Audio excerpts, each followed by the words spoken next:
polls are showing that even during this, we've had 4 weeks of continuous action in this latest phase.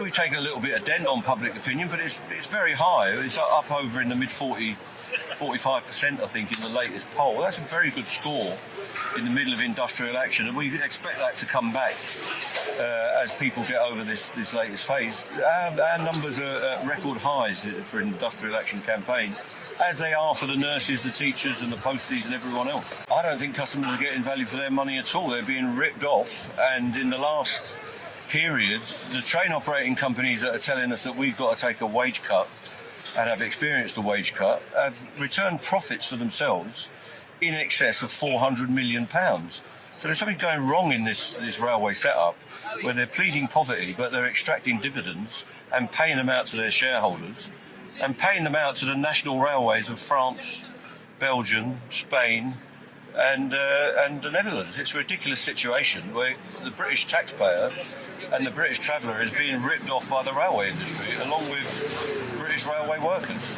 Well, it's an outrage. It's an attack on the civil liberties of the British people, of British workers.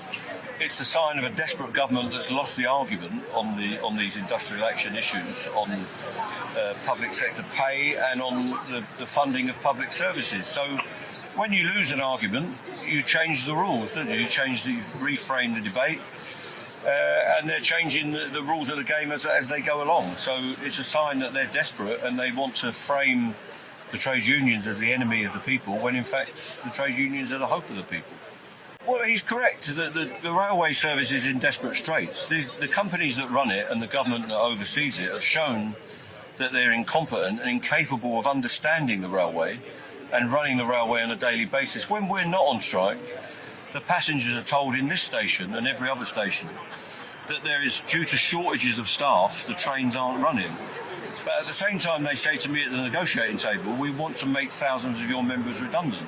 So there is something desperately wrong with the way this railway is being run, but there's something desperately wrong in the way that all public services are being run. That's why the workforce in these services are in rebellion now, and the government has got to get a grip and come to the table in all these disputes and say, we want to work with you and settle these disputes and get a deal.